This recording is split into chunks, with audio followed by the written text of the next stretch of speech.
শেষ যখন বাংলাদেশের যুব ফুটবলে আসলে শিরোপা এসেছিল বা ছেলেদের ফুটবলে যদি আমরা বলি সেটা শিরোপাটা এসেছিল 2018 সালে নেপালে সাফ আন্ডার 15 চ্যাম্পিয়নশিপে বাংলাদেশ চ্যাম্পিয়ন হয়েছিল। একজন রয়েছেন সেই 2018 সালের ক্যাম্পেইনেও ছিলেন বাংলাদেশের হয়ে এবং এই 2024-এ বাংলাদেশ যেটা জিতলো সেখানেও ছিলেন। একজন নয় দুজন, অর্থাৎ তারা সেই সৌভাগ্যবান যারা দুটা ট্রফি জিতেছে। এটা আসলে কেমন লাগছে, মানে বিষয়টা কাকতালীয় যে 2018 পর বাংলাদেশ এইচ লেভেলে আর কোনো ট্রফি জেতে নাই, যখন জিতলো তখন আপনারা দুজনেই আছেন, মঈন এবং দুকু। মঈন, আমরা আসলে প্রথম থেকে মানে বারবার বলতেছিলাম যে আমরা এবার 18 সালের ফিলটা পাচ্ছি যে আমরা চ্যাম্পিয়ন হব এরকম সব কিছু কেমন যেন মিলে যাচ্ছিল আমাদের, যে আমরা যেভাবে স্বপ্ন দেখতেছিলাম সব কিছু মিলে যাচ্ছিল এবং ইনশাল্লাহ আমরা ভালোভাবে খেলছি এবং আমরা দেশকে একটা অর্জন দিতে পারছি আলহামদুলিল্লাহ। দুকু, সেই আন্ডার 15 টিমের ক্যাপ্টেন ছিলেন আপনি, রাইট? এখন যখন এই টিমটার হয়ে আবারও গলায় এই মেডেলটা, ইটস এ স্পেশাল মোমেন্ট। আলহামদুলিল্লাহ, এটা আমার সেকেন্ড টাইম বাংলাদেশ ইন্টারন্যাশনাল ম্যাচে দ্বিতীয় ট্রফি।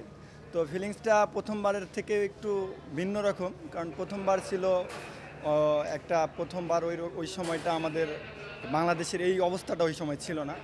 এই বর্তমান যে অবস্থা বাংলাদেশের, এই অবস্থার মধ্যে এই চ্যাম্পিয়ন হওয়াটা আমার কাছে মনে হয় খুব গৌরবের।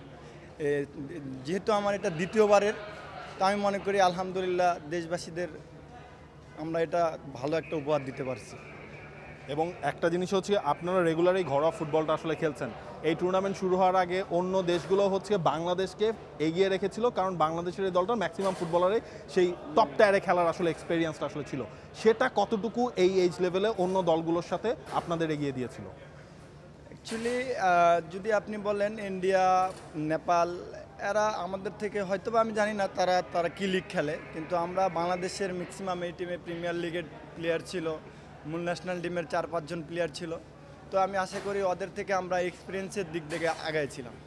আর স্বাগতিক নেপালের কথা বলতে গেলে ওরা হোম ভেন্যু হিসাবে অ্যাডভান্টেজটুকু নিছে, আর ইন্ডিয়ার তো বরাবরের মতোই শক্তিশালী টিম।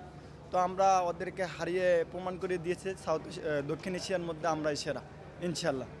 মঈন, গতবার আন্ডার 20 ট্রফি জেতা হয়নি, আপনি কান্নাও করছিলেন, আমরা ম্যাচ শেষে আসলে দেখেছিলাম ইন্ডিয়ায়। সেটা তো গতকালকের ঘুমটা তো ভালো হয়েছে।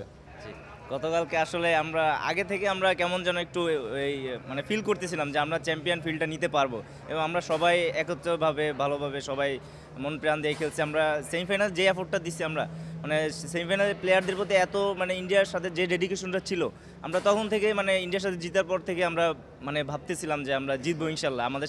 আমাদের মধ্যে সেই ডেডিকেশনটা আছে, আমরা ইনশাল্লাহ জিতবো। অসংখ্য ধন্যবাদ মঈন, শুভকামনা রইল। সাফ আন্ডার 20 চ্যাম্পিয়ন হয়ে বাংলাদেশ দল দেশে পৌঁছেছে এবং তাদের সাথে আমাদের কথা হচ্ছিল। For more updates, subscribe to our YouTube channel and click on the bell icon.